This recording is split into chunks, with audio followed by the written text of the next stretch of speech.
Dans ce 3e épisode de Tectonique, Danser, Mourir, Recommencer, on va questionner comment et pourquoi ce mouvement a été autant méprisé. En parlant avec eux, je me suis rendu compte que c'était un mouvement qui était plein de candeur et que la candeur dans notre époque, c'est pas toléré. C'est peut-être ça que la tectonique a à nous enseigner. Et grâce à ça, on peut se demander comment on agit face au bonheur des autres. Ici, tout est frappé à l'effigie de l'aigle, le logo de la marque. On danse, on s'habille et on boit Tectonique. Alors quand Tectonique a signé la licence avec TF1, ils avaient déjà il y avait quelques produits dérivés, tels que les t-shirts. Trixie, danseur tectonique. Quand ils ont signé la licence, c'est vrai qu'ils ont commencé à sortir énormément de goodies, et je pense qu'ils ont signé ça un peu tard. Et c'est vrai que le fait de voir des gamins de 5-10 ans s'habiller comme ça, ça devenait un peu ridicule, puisque c'est pas la base de notre mouvement, c'est pas ça qu'on a créé.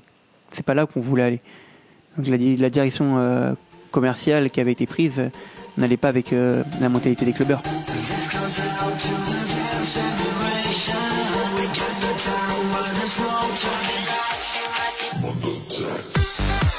Ce qui est marrant dans ce mouvement, c'est qu'à un moment donné, après la médiatisation, si tu veux, les enfants sont mis à danser. Et je trouve que c'est une bonne chose. Kali, danseur tectonique. C'est une bonne chose parce que, si tu veux, les enfants sont porteurs d'une certaine innocence. En fait, je pense que le mouvement était tellement dans le partage que, si tu veux, les enfants l'ont ressenti et ils sont mis à le faire. Peut-être par imitation, mais je pense qu'ils y ont trouvé un bon défouloir et est-ce que si on avait infantilisé le hip-hop, est-ce que ça serait moins bien ? Je pense que non, je pense que ça changera rien. Je pense que par contre, après, on en a fait un acte marketing autour des enfants, parce qu'en fait, les enfants, ça fait vendre. Salut tout le monde, c'est Chris, ton coach Kid Tonic. Aujourd'hui sur Canal J, un nouveau move de Kid Tonic pour tout déchirer. Mais la tectonique, c'était pas ça. En fait, c'est les gens qui se moquent sont incultes. Ils savent pas, en fait. Ils savent pas de quoi ils parlent. Ils ont juste vu ça à la télé 2 secondes.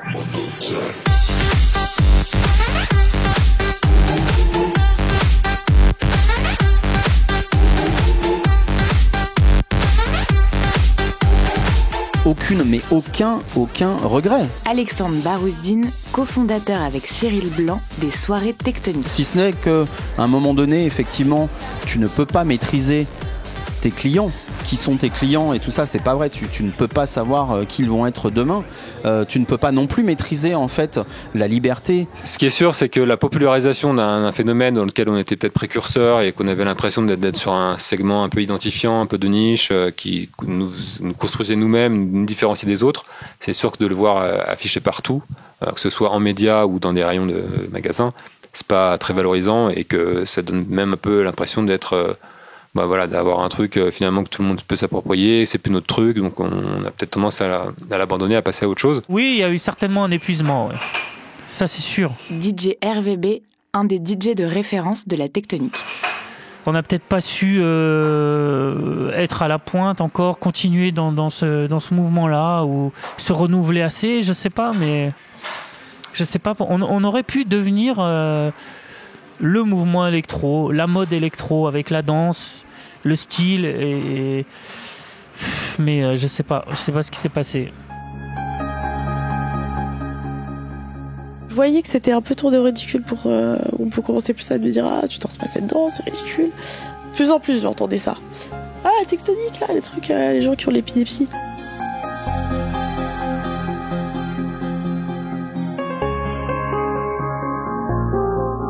Alors à ce moment-là de l'enquête, je faisais des recherches sur les gens qui se sont moqués de la tectonique et je suis tombé sur une vieille vidéo de John Rachid qui est un bon pote. Du coup, j'ai décidé de l'appeler.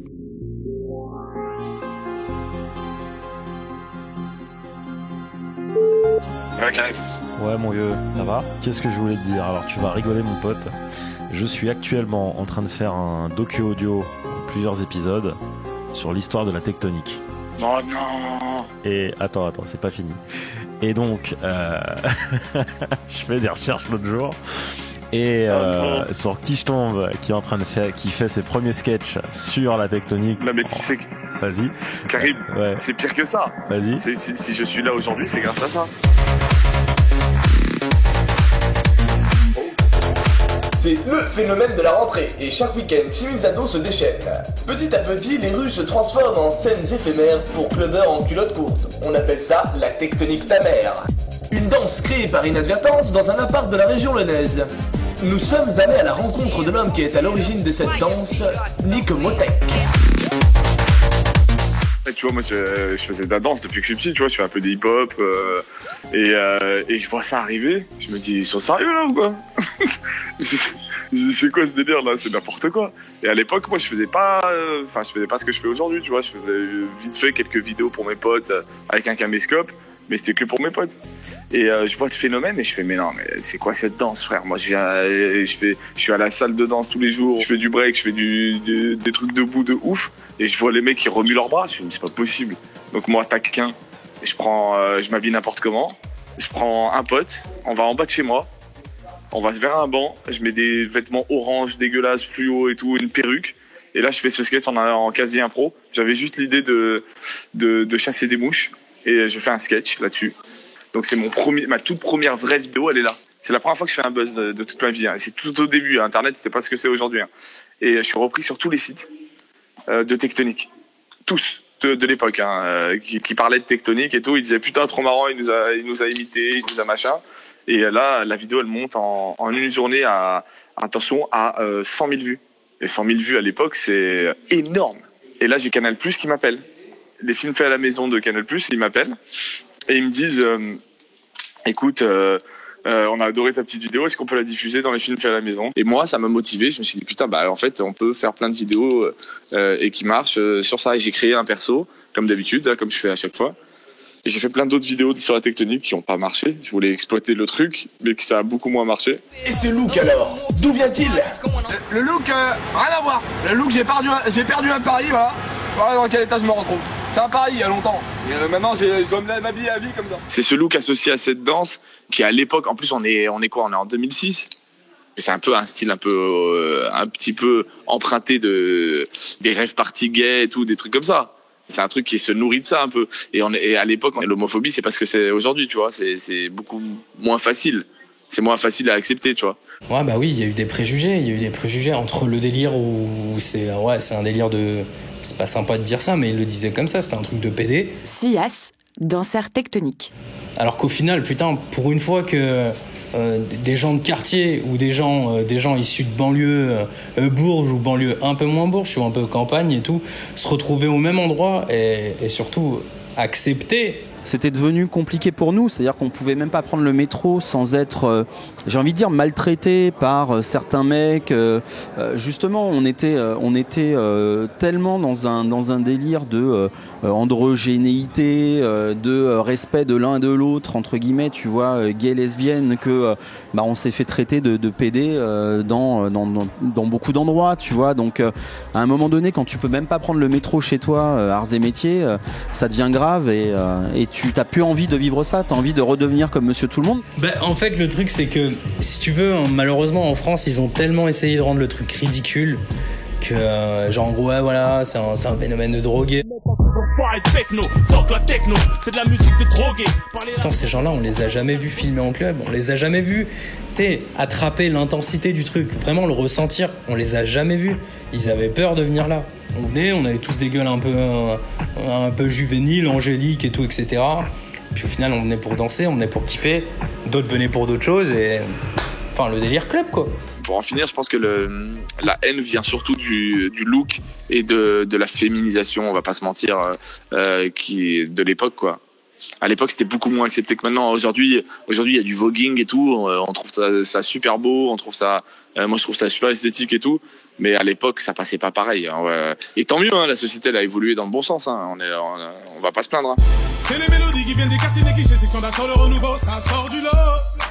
C'est parce qu'on nique la tectonique. Apparemment, d'après les commentaires et les critiques, section d'assaut, le renouveau, ça sort du lot. C'est parce qu'on nique la tectonique. Moi je demande juste une chose qu'aux gens qui aiment pas le tectonique, c'est qu'ils nous laissent faire du tectonique tranquille, parce que j'en ai marre. Qu'est-ce qui fait que les gens ont un pansement et une moquerie quand on leur parle de la tectonique? C'est la mentalité française, qui est tellement has-been, elle est tellement ridicule. Enfin, les Français, je vous kiffe, hein, je suis français, hein, fort.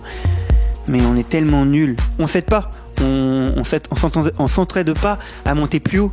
On pourrait être beaucoup plus haut. C'est juste que on se moque de chacun des autres. Dès qu'il y a un truc nouveau, on est jaloux. En fait, c'est la jalousie. La tectonique, c'est une vraie culture, hein.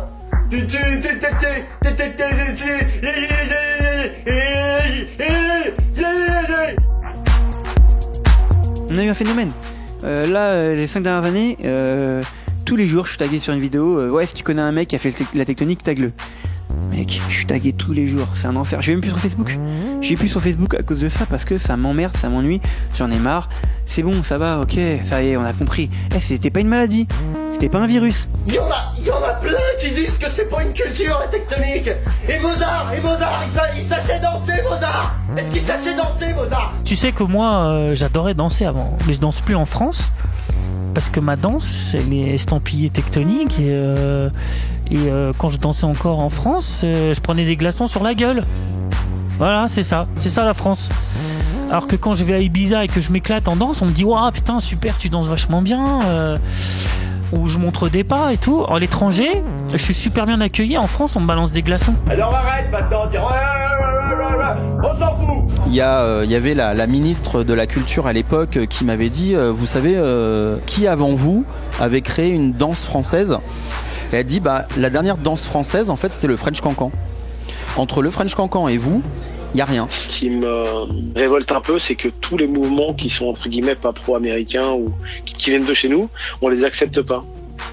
Et c'est un peu dommage parce qu'au final, dans 10 ans, on dira mais ça vient de chez nous. Mais à l'époque, est-ce on était prêt à accepter? Je sais pas si le français a pas peur de tout ce qu'il crée et de se taper la honte à l'échelle internationale. En 2008, à partir du moment où la crise financière, elle a commencé avec les subprimes, là je te parle des subprimes, elle a commencé à faire le bout de son nez, que ce soit aux États-Unis et nous en France, on l'a ressenti peu de mois après. Il faut savoir que l'économie, elle s'est arrêtée. Donc, il faut comprendre que l'événementiel, quand tu es jeune ou pas et que tu as un certain budget pour vivre, la priorité, c'est ton logement, c'est la bouffe.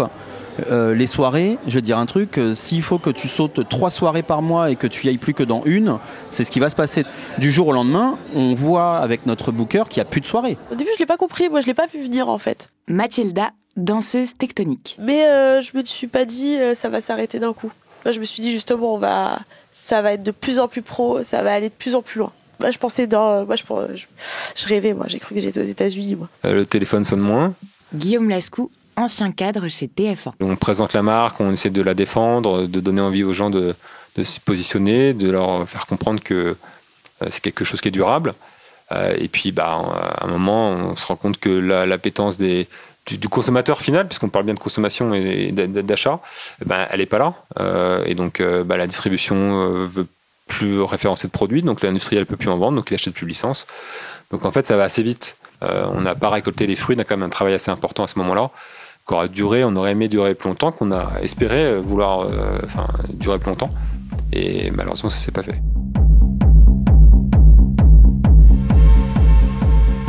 Alors je me rappelle de ce moment où j'ai décidé de me raser la crête et ça a été long, tout simplement parce que en tant que emblème de ce mouvement et de la marque tectonique, c'était compliqué. Je représentais un mouvement, donc me raser la crête, ça voulait dire qu'on prenait une autre tournure. Mais putain, tu sais pas à quel point j'étais délivré, quoi. En fait, tu médiatises les choses, tu fais monter la mayonnaise, et puis après, ce qui se passe, c'est une overdose. Tu m'en parles tous les jours, moi j'en peux plus, quoi. Vivement que ça se termine. Et moi je pense qu'ils ont joué autant sur la vague montante pour faire de l'argent que sur la vague descendante. Moi je pense que ce qui a tué le mouvement, c'est l'argent. Pourquoi, à un moment donné, un phénomène qui s'appelle tectonique, qui permet de rassembler tout le monde, qui permet de rassembler des jeunes, qui est français, qui est né au Métropolis à Rungis, pourquoi, à un moment donné, chercher à le démonter ? Où est le problème ? Où est le problème ? Et je me dis, mais c'est ces gens-là, en fait, qui ont un problème dans leur vie de devoir être jaloux de quelque chose qui fonctionne.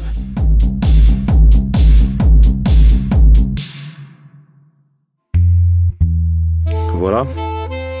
On aurait pu penser que l'histoire de la tectonique s'arrêterait là. Mais finalement, non. Elle va ressusciter et se réinventer sous le nom de danse électro. 2007, c'était une année vraiment de ouf pour la danse électro parce que c'était, tu vois, de semaine en semaine, il y avait des événements, de semaine en semaine, il y a eu le mot Electro Dance qui a existé, il y a eu un événement qui s'appelle le Vertifight, le battle référence de la danse électro qui a existé. En fait, c'était une dinguerie 2007, tu vois, pour l'électro.